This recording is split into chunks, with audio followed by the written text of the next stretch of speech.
The night air was electric, filled with the kind of anticipation that only comes when you know something extraordinary might happen. I remember standing at the threshold of that house party, music pulsing through the wooden floorboards beneath my feet, wondering if I should have stayed home instead. That's how these stories always begin, right? With hesitation at the doorway of possibility. My name is Alex, and I've never been the type to throw myself into social situations with reckless abandon. As an artist, I'm more comfortable observing from the sidelines, capturing moments rather than living in them. But that night, something pulled me through that door. Maybe it was the text from my friend insisting I needed to live a little, or maybe it was something more, something I couldn't yet name. Let me paint the scene for you. The house was one of those classic Victorians that had seen better days, but wore its age with character. String lights crisscrossed the ceiling, casting everyone in a warm, flattering glow that softened the edges of reality. Bodies moved like a single organism to the beat of music that was just a touch too loud, making conversation both intimate and impossible. The air was thick with the scent of spilled beer, perfume, and possibility. You know that feeling when you enter a space and immediately sense that something important is about to happen? That's what washed over me as I navigated through clusters of laughing strangers. My friends had already melted into the crowd, leaving me to fend for myself, something they knew I secretly hated but insisted was good for me. So there I was, clutching a lukewarm beer that I didn't really want, scanning the room for a familiar face, or at least a quiet corner where I could regroup. Parties like this always made me feel like I was performing a role rather than being myself. Everyone else seemed to know the script while I was constantly improvising, always a beat behind. Let me explain why this matters. These moments of discomfort often precede the most significant changes in our lives. It's when we're pushed beyond our comfort zones that we become available to new experiences, new people, new versions of ourselves. I didn't know it then, but my discomfort was the universe's way of preparing me for what was coming next. As I made my way through the house, I began to notice the cast of characters that populated this particular Saturday night drama. There was the group of girls huddled around a phone, laughing at something on the screen, their faces illuminated by its glow. A couple argued in hushed tones by the staircase, their body language saying more than their words ever could. Two guys were engaged in what appeared to be an intense debate about something that required wild hand gestures and occasional bursts of laughter. And in the kitchen, that's where I first saw him. Jamie stood behind a makeshift bar, a constellation of liquor bottles arranged before him like he was conducting some kind of alcoholic orchestra. He moved with confidence, pouring drinks with a flourish that suggested he'd either done this professionally or was naturally gifted at performing for an audience. His dark hair fell across his forehead in a way that seemed both careless and deliberate, and when he laughed, it was with his whole body, head thrown back, eyes crinkling at the corners, a sound that somehow cut through the music and conversation. I found myself drifting toward the kitchen without making a conscious decision to do so. It was as if he had his own gravitational pull, and I was just another object caught in his orbit. I leaned against the doorframe, watching as he poured shots for a group of people I vaguely recognized from earlier in the night. There was something mesmerizing about the way his hands moved, confident and precise, like an artist working with his favorite medium. And then it happened, that moment that changes the trajectory of an evening, maybe even a life. He looked up, his eyes meeting mine across the crowded kitchen, and for a heartbeat, everything else faded away. It wasn't like in the movies where time stops completely. It was more subtle than that. The music continued. People still moved around us, but there was a sudden clarity, like when you adjust the focus on a camera and everything snaps into sharp relief. He smiled, not the performative grin he'd been flashing to the crowd, but something smaller, more genuine. A smile that felt like it was just for me. And then he raised an eyebrow and held up a bottle, a silent question that needed no translation. Want one? I found myself nodding before I could overthink it, before I could remind myself that shots weren't really my thing, that I had an early morning tomorrow, that I barely knew anyone here. In that moment, none of those things mattered. What mattered was moving closer to that smile, to the promise it held. As I approached the makeshift bar, I noticed more details about him. The way his blue button-down shirt was rolled up at the sleeves, revealing forearms marked with what appeared to be small, meaningful tattoos. The slight stubble along his jawline that caught the light when he turned his head. The fact that he seemed completely at ease in this chaos, like he belonged everywhere he went. "You look like you could use something stronger than that," he said, nodding toward my barely touched beer. His voice was warm, with a slight rasp that suggested either too many late nights or the natural texture of someone who speaks with conviction. "Is it that obvious?" I replied, setting down the beer and accepting my defeat as a casual drinker.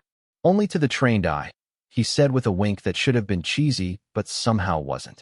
"I'm Jamie, by the way. Official drink pourer and unofficial social director for the evening." "Alex," I offered, extending my hand in what felt like an oddly formal gesture for such an informal setting. But he took it without hesitation, his grip firm and warm, lingering just a moment longer than necessary. "Well, Alex, what's your poison?" he asked, gesturing to the array of bottles before him. "And don't say, 'I'll have whatever you're having,' because that's both unoriginal and potentially dangerous."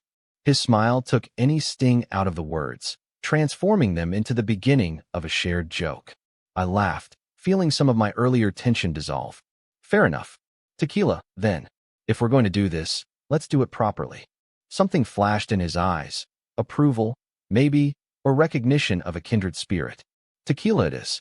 Bold choice for someone who was nursing a beer like it was the last one on earth. He reached for a bottle with a label I didn't recognize, something that looked more authentic than the commercial brands I was familiar with.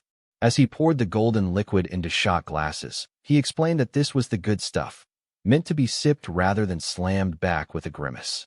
The way he talked about it, with knowledge and appreciation rather than just as a means to an end, made me see him in a new light. This wasn't just some guy showing off at a party. There was substance beneath the charm. "Now," he said, sliding a shot glass toward me. "The proper way to drink this is with salt and lime, but I like to think we can improve on tradition." He reached into a small bowl of lime wedges, selecting one with the same care someone might choose a piece of fruit at the market. "The secret is in the ritual," he continued, his voice dropping slightly so that I had to lean in to hear him over the music. "It's not just about the drink, it's about the experience." I watched as he sprinkled a small amount of salt onto the back of his hand, between his thumb and index finger. He motioned for me to do the same, and I mirrored his actions, feeling strangely like I was participating in some ancient ceremony rather than just preparing to take a shot at a house party. "Ready?" he asked, holding his shot glass aloft. I nodded, raising mine to meet his. "To new friends and unexpected evenings," he toasted, his eyes never leaving mine. We clinked glasses, and I followed his lead, licking the salt from my hand, taking the shot in one smooth motion, and then reaching for a lime wedge. But before I could grab one, Jamie caught my wrist gently. "Allow me," he said, and then he did something that would replay in my mind for days afterward. He placed a lime wedge between his teeth, the green flesh facing outward, and leaned toward me with a challenging look in his eyes. Time seemed to suspend itself again as I processed what was happening.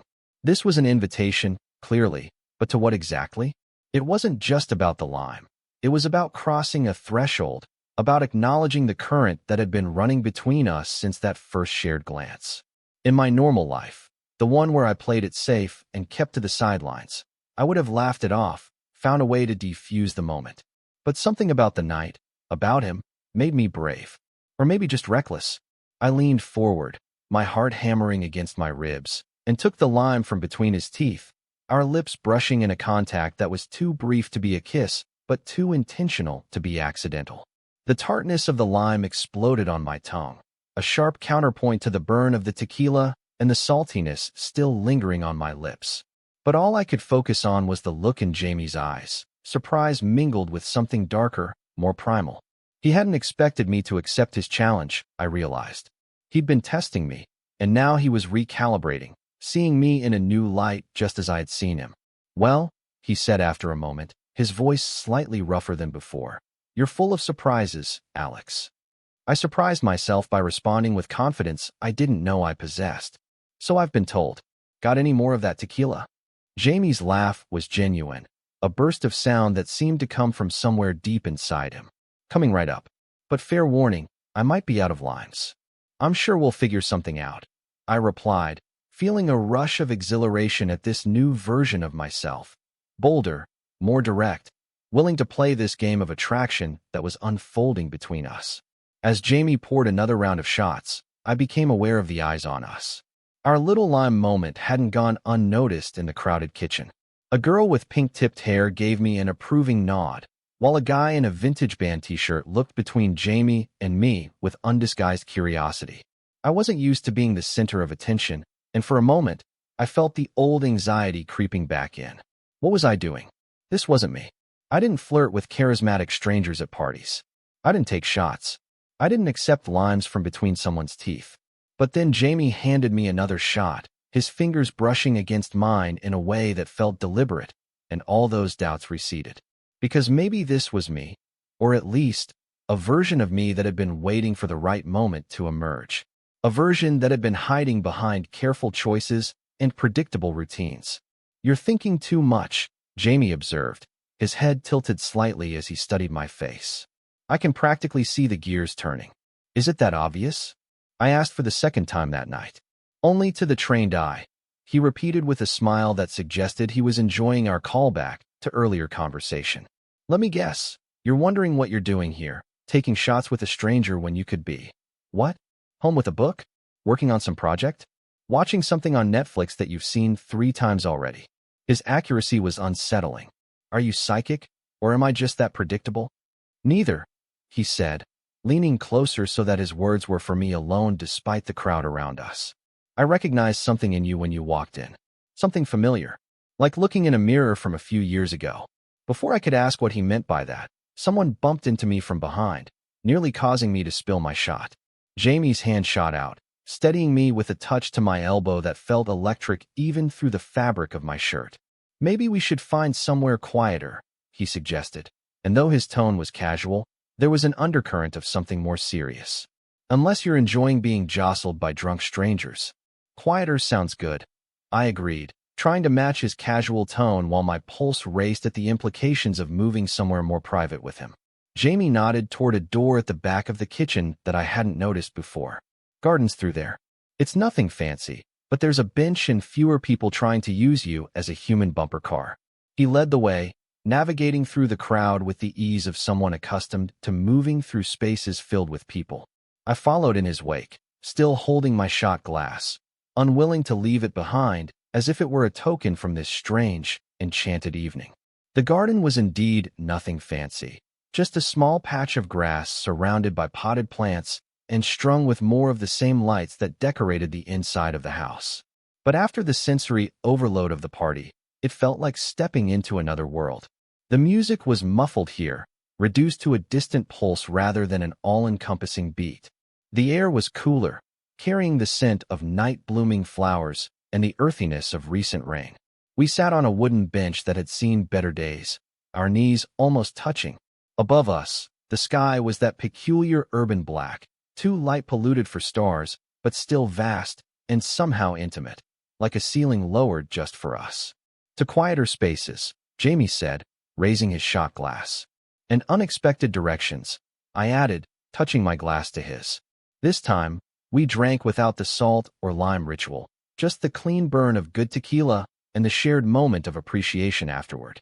I was beginning to understand what he meant about the experience being as important as the drink itself.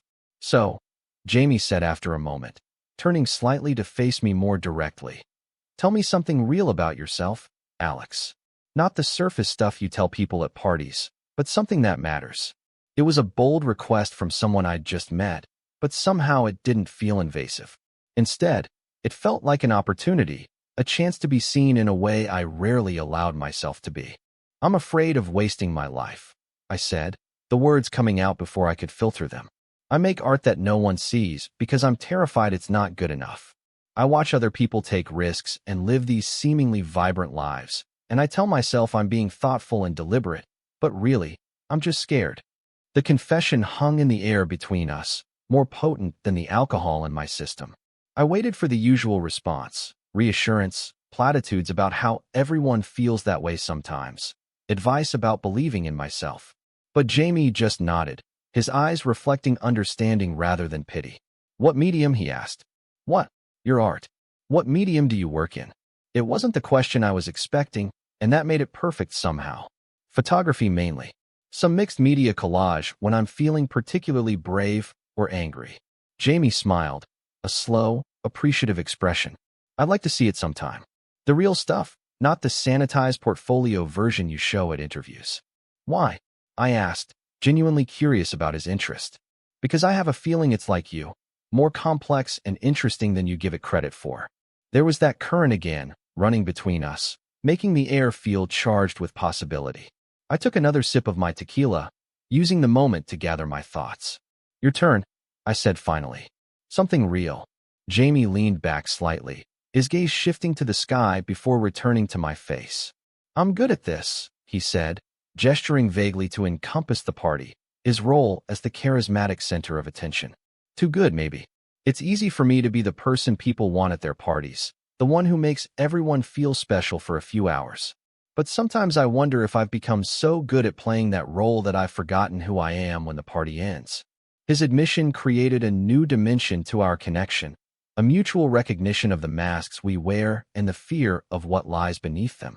In that moment, I saw Jamie not just as the confident, playful guy pouring shots, but as someone with his own complexities and uncertainties. So who are you? I asked. When the party ends and everyone goes home, who is Jamie when he's just Jamie? He considered this, running a finger around the rim of his empty shot glass. I'm still figuring that out.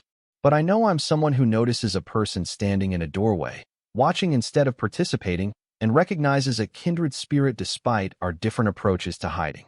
The honesty in his answer moved me in a way I hadn't expected. There was something profoundly intimate about being seen, really seen, by another person, especially one who had just admitted to his own struggles with authenticity. Is that why you singled me out? Because you thought I was hiding too? Jamie shook his head.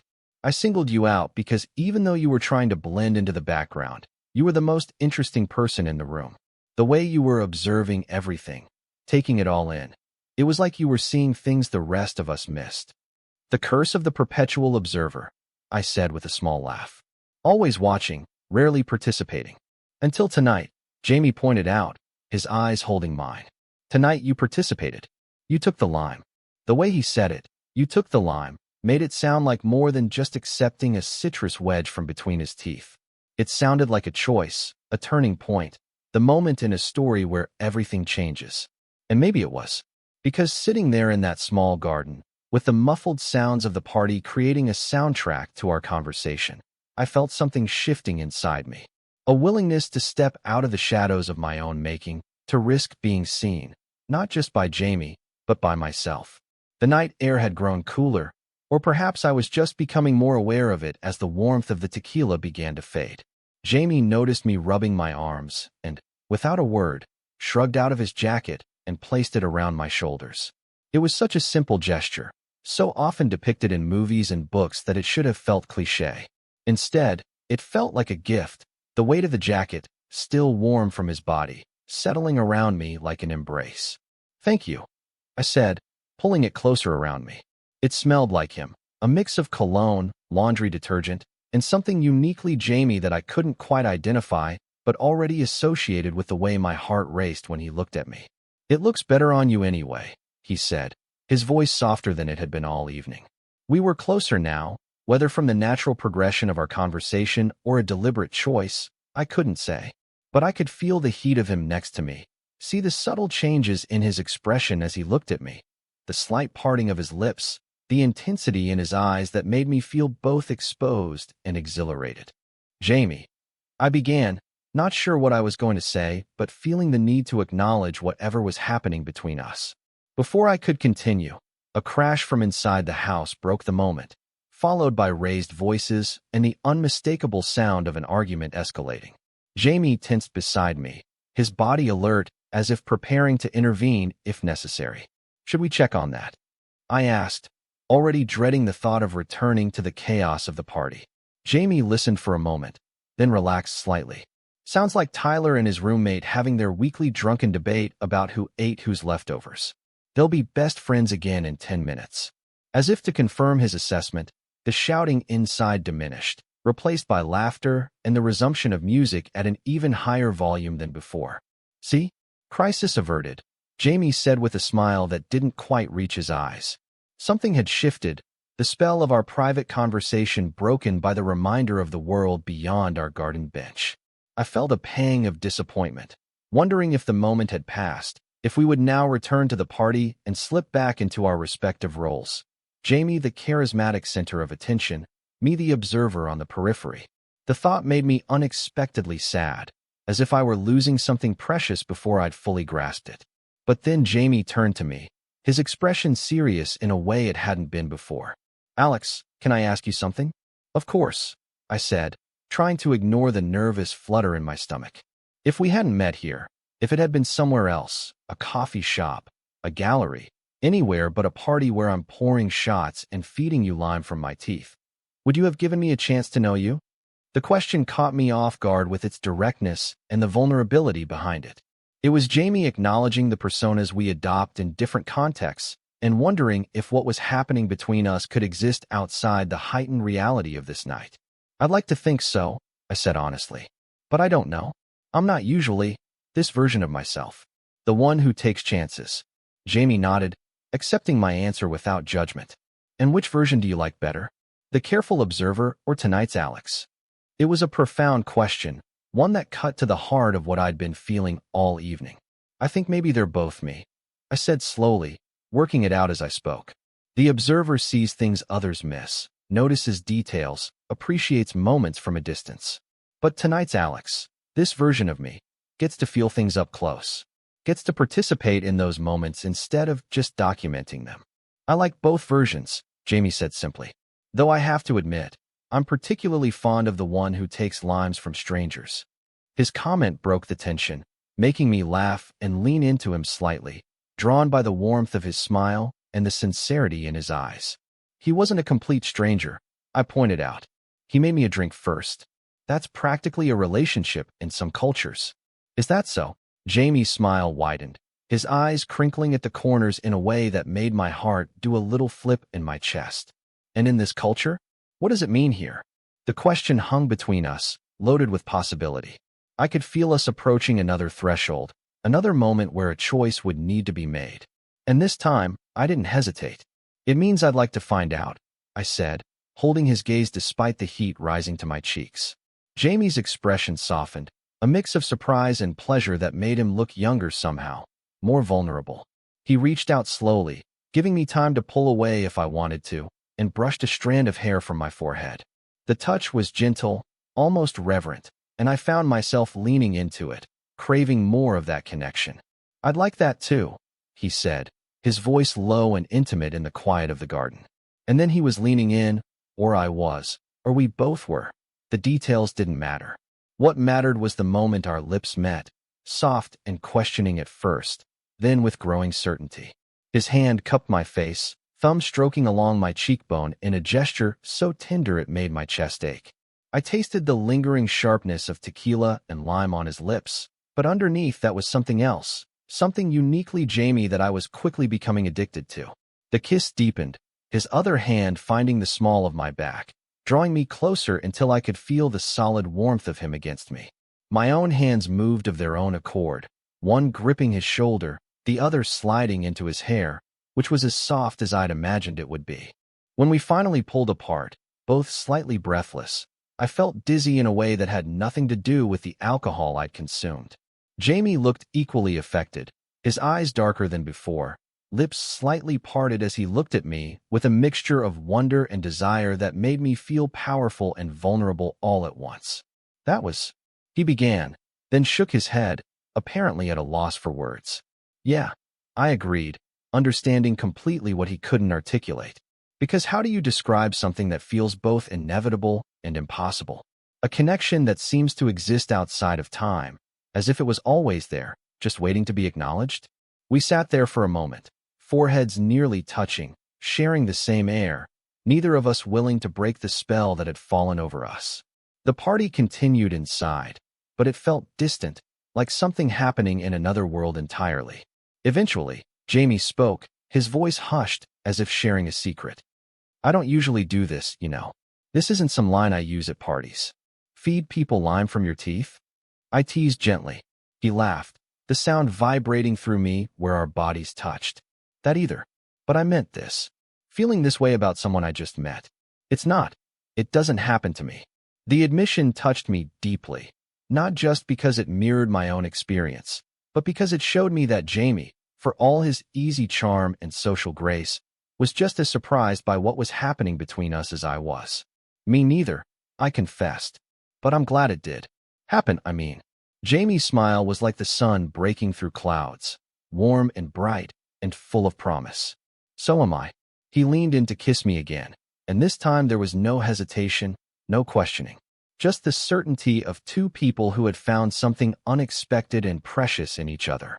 The rest of the night unfolded like a dream.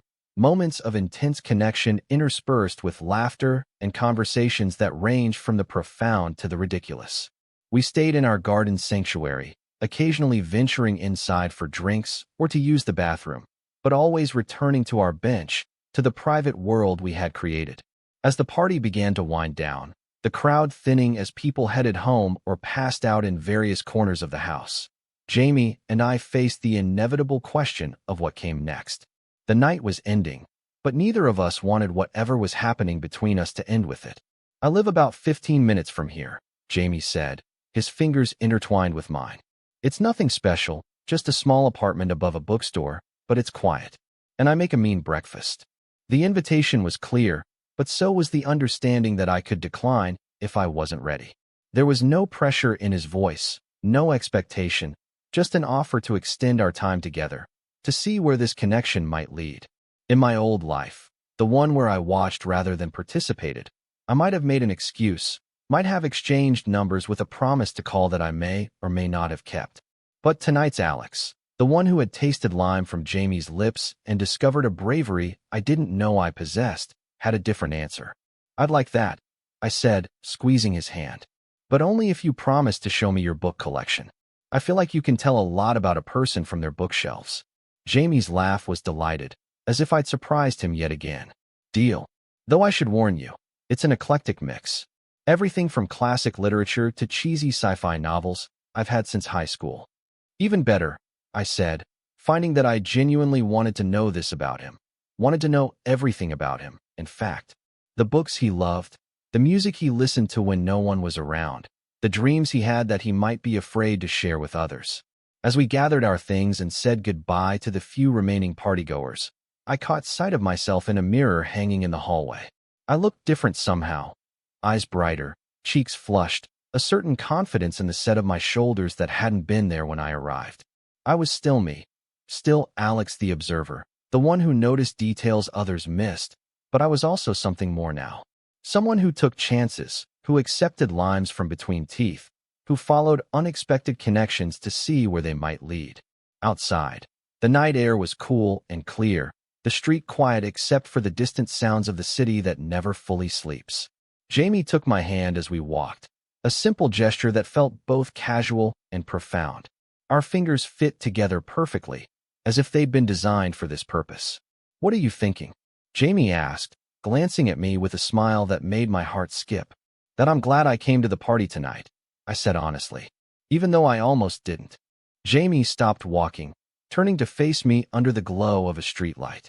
"I'm glad too," he said, reaching up to touch my face with a gentleness that made my breath catch. "Really, really glad." And as he kissed me there on the sidewalk, with the stars hidden by city lights and the future stretching out before us like an unwritten story, I knew that this night, this unexpected, extraordinary night, had changed everything. Not because I had met Jamie, though that was certainly part of it, but because I had met a version of myself I hadn't known existed. A version that was brave enough to step out of the shadows, to participate rather than just observe, to take a chance on connection even when it was scary. As we continued walking toward Jamie's apartment, hand in hand in the quiet of the night, I thought about how sometimes the most significant moments in our lives come disguised as ordinary choices. Going to a party we almost skipped, accepting a drink from a charismatic stranger, taking a lime from between someone's teeth. Small decisions that lead to big changes, unexpected turns that open up entirely new paths. And I knew, with a certainty that felt both exhilarating and terrifying, that whatever happened next, whether this connection with Jamie lasted a night, a month, or a lifetime, I would never go back to being just the observer again. Because once you've tasted the sweetness of participation, of being fully present in your own life, it's impossible to be satisfied with watching from the sidelines. So I squeezed Jamie's hand, matching my steps to his as we walked through the sleeping city, ready to discover what the morning and all the mornings after might bring. Because that's the thing about midnight romances. They don't have to end when the sun comes up. Sometimes, if you're brave enough to let them, they're just the beginning. Total _char_count. 18,842.